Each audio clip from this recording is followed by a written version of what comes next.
Algumas pessoas me perguntam, tomar remédio ajuda ou piora?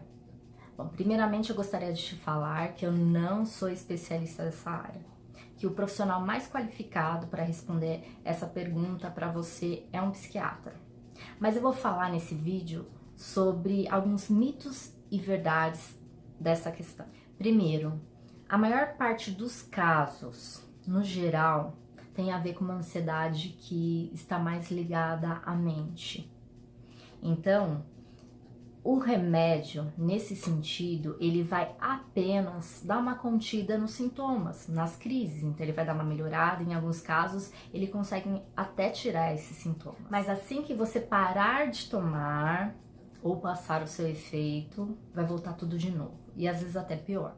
Então, a ideia seria você tomar a medicação, se você precisar dela, enquanto você trabalha a mente. E assim que você conseguiu fazer uma série de transformações na sua mente, entendeu que agora sim é momento de você seguir em frente, aí você conversa com o seu profissional, com o seu psiquiatra, para fazer o desmame, né? E aí ele vai te indicar, ele vai te orientar em relação a isso. Tem muitas pessoas que têm um preconceito enorme em relação à medicação psiquiátrica. Ai, não vou tomar porque eu não tô louco. Ai, mas se dá um efeito colateral pior ainda do que os meus sintomas? Mas e se eu ficar viciado? Bom, tem aí uma série de mitos e incertezas e medos que eu sei que pode rondar aí a sua cabeça. Eu, como profissional da área da saúde mental, eu acredito que a medicação é um importante aliado no tratamento da ansiedade. E eu vou te dizer mais.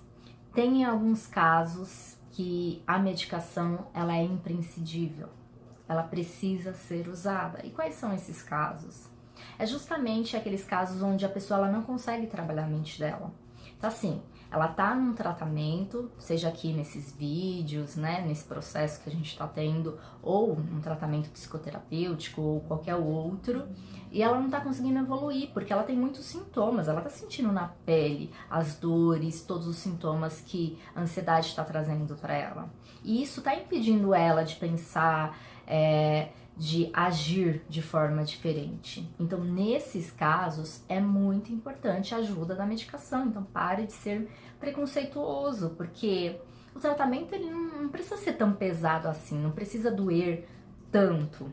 Se você está tentando, né? Primeiro você tentou e não conseguiu, é porque tá doendo muito em você, né? Então, esses sintomas eles estão te judiando demais. Nesses casos, é importante sim uma avaliação psiquiátrica. Agora tem outros casos onde as pessoas elas têm os sintomas, é difícil, mas elas conseguem trabalhar a questão do pensamento numa psicoterapia ou em qualquer outro tratamento, em qualquer outro processo. E com muita dificuldade elas conseguem mudar assim o pensamento, a forma de agir, né?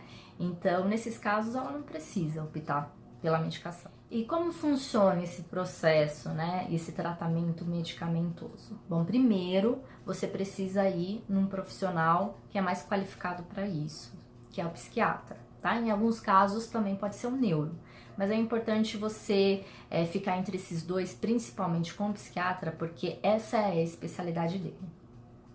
Ele vai te avaliar e dependendo do seu caso, ele vai receitar os ansiolíticos, né, que for necessário ali em relação a tudo que ele avaliou do seu caso. Você vai tomar a medicação e ela já vai resolver? Na maior parte das vezes não, né? Nem sempre os profissionais eles explicam isso, mas você está injetando uma química no seu corpo. Só que assim, o seu corpo ele já tem várias outras químicas. Então, pode ser que esse remédio demore umas 2 semanas para se adaptar. E aí sim você vai ver qual realmente é o efeito dele no seu corpo. Geralmente, os ansiolíticos eles servem para baixar aquela energia que a gente já havia falado da ansiedade, né? Aquele negócio louco que tá dentro da gente. Ajuda a pessoa a dormir, ajuda ela a ficar menos agressiva, menos irritada. Tá, mas como que o remédio age? O remédio, ele cuida de como o cérebro ele vai passar informação tanto para a mente quanto para o corpo. Então ele passa uma informação mais amena, mais tranquila, e por isso pode ser que você não tenha mais sintomas enquanto você estiver usando essa medicação, ou que os sintomas sejam mais tranquilos, né? Mais reduzidos. Bom, nesses 15 dias que o remédio está agindo no seu corpo, né, essas 2 semanas, pode ser que aconteça alguns efeitos colaterais indesejáveis. Isso acontece quase sempre. Só que não adianta você ir conversar com o seu psiquiatra, que ele vai falar assim, espera, vamos ver como que vai agir depois da fase de adaptação. E espere, né? Muitas pessoas, elas desistem justamente nesse processo, porque elas não aguentam, né? Eu sei, é bem desagradável. Tem pessoas que têm diarreia, tem pessoas que ficam mais irritadas ainda. Mas pense, é uma química que está entrando num lugar onde que já tem várias outras químicas, né? Então é um processo complicado, né? E se você realmente precisa dessa medicação, porque você não consegue fazer a sua transformação sem a medicação, então persevera, persiste, aguenta mais um pouco. Tem alguns casos que não é logo de primeira que a medicação é acertada. Então, às vezes, é necessário outras tentativas. Isso acontece. E tudo bem. O que é muito importante você saber é que você não pode nem mudar a dosagem e nem parar de tomar medicação sem a orientação médica, tá? Isso é muito importante. Por que todo mundo fala isso? Porque isso pode dar uma reação fortíssima no seu corpo. E tem pessoas também que tomam medicação sem consultar um psiquiatra, algum outro médico. Isso também é perigosíssimo, tá? Nunca misture a sua medicação com bebida alcoólica. Essa é uma outra orientação, certo? Até mais.